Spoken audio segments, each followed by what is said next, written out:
Hello and welcome to Topson. My name is William Lebowski, and today we have something that I've never done before, and that is a 105 person race here at Suzuka, which is a pretty crazy thing in and of itself. First of all, I didn't know ACC could even handle something like that, and I didn't know that my game would be able to handle 105, or my PC rather would be able to handle 105 racers in my game. So that was pretty shocking, pretty exciting, and it was a whole lot of fun. I know right now you're looking at a very clogged track from I think about 50 driver GT3 field, and so it looks really clogged and really hard to get anywhere quickly, really hard to even get on the gas. But this is just lap one nonsense with everybody bunched up together, and I think that you'll find throughout the video you'll actually see that there was a lot of space on track for how many cars were also on track at the same time. There was a little bit of lap one madness, as you can see we go by. But frankly, not nearly as much as I anticipated. I thought that there would be wrecks so large that you see on GIFs of, I think a lot of iRacing GIFs happen like this, but just where the cars completely clog the road from barrier to barrier, and everybody's half inside of each other, and no one can move until somebody DNFs, and then all of a sudden cars start popping off the track. And I anticipated something terrible like that, but frankly, everybody was really composed, really calm, really collected, and really took it easy for the most part from what I could tell at the beginning of this race. That shifted as the race came to an end, and I'm not exactly sure if the messages in game chat on its right made it in to the final edit. I was really more editing, of course, for the race itself and not necessarily to include those chat messages, so I wasn't looking out for them during the edit. But there were a lot of people complaining about the driving standards as the race approached its end, and that is kind of, I think, what I want to spend this video mostly talking about. I kind of want to talk about ego and attitude of sim racers and online races, and I didn't know what to do with this video for a couple different reasons. Number one, I didn't exactly know what to bring forward in this race, and I think it would, all things considered, I don't want to jump ahead too far, but this race goes pretty well for me, and up through the first half especially, and then it kind of devolves from there. Like I mentioned, the driving standards, people in chat complaining, and getting... Like, how did you miss the braking zone that badly, man? That's a pretty far distance to go into that chicane to plow into someone. But I was able to keep it calm at this point in the race just because it's so early and there are so many people on track that I don't anticipate even getting hit like that pretty hard to really be something that's going to end my race.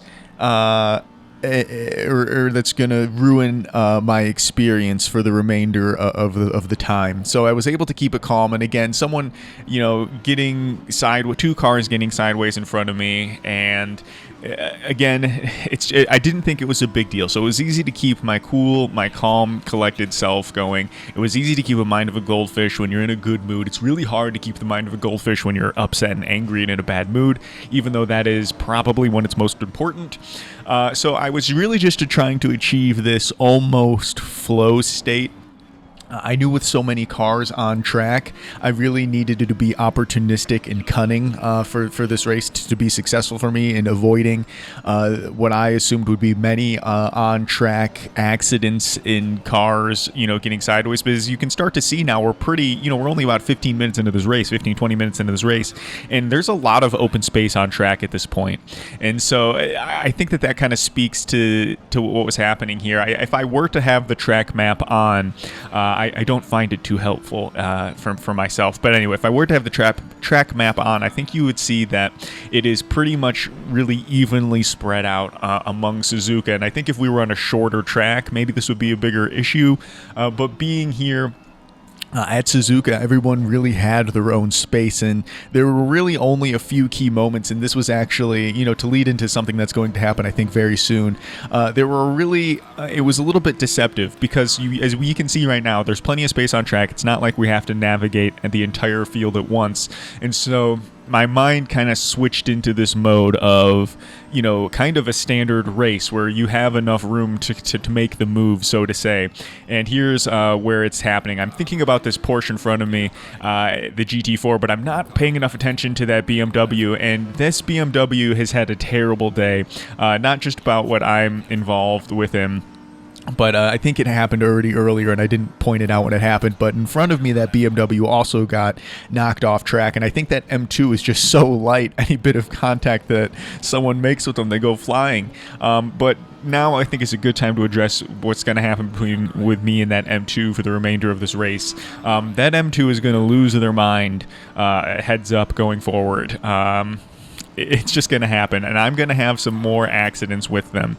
That first one that we saw, completely my fault. There is no shifting blame off of me for that one.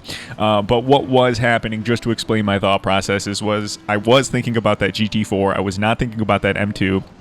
And that's kind of what I was trying to lead up to with this open field mentality. I was thinking about just the car directly in front of me, and I wasn't thinking about the speed difference between me, the GT4, and the M2. And so here we are again with this M2. They see me, they brake really early, they start to turn into me, they don't have the speed, they start to understeer, they came back on track going the wrong. They clearly tried to hit me and take me out, and that's a pretty shit thing to do no matter what. But when you're in 5th place, and as I shift down and now into 4th place out of 100 people, that's a really crappy thing, like a really lowbrow maneuver.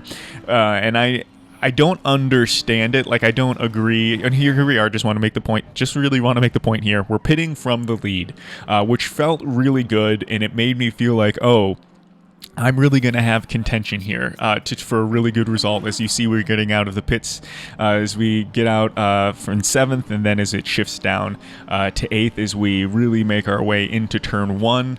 And I'm now thinking I have the possibility for a really, really good result here.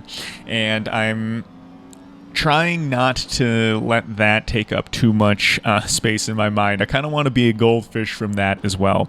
I don't want to get overhyped, and it is at this point in the race where I'm starting to get a little bit nervous. I'm starting to get a little bit shaky, so to say. Not necessarily full shake, but I am getting nervous. I can feel my heart beating at this point in the race, and I do want to pull out a good result here. But it is now, again, around this time where you could start seeing messages, as some pop up to the right now, about people crashing. And that's just when the standards just kind of starts to drop a little bit here. Is so far what we've seen is some really good racing, and honestly some good racing and mistakes on my part. I took out that M2, and again, that saga is not over with the M2, but it's this part of the race now where things are really going to start going poorly for me. And this is kind of the part of the race where really I didn't know what to do. Like I said earlier, I didn't know what to do with this part of the video. I didn't know what to do with this part of the race because both my attitude and the attitudes around me got really bad. Here's this poor M2 again. This is my fault. But at the same time, I can't tell if he turned into me because we made contact. I didn't feel like any of those M2 incidents were worth going back and looking up. This was supposed to be just a one-off, fun, celebratory race, and I just didn't care enough to go back and see what that, because I know he got involved with other cars throughout the race.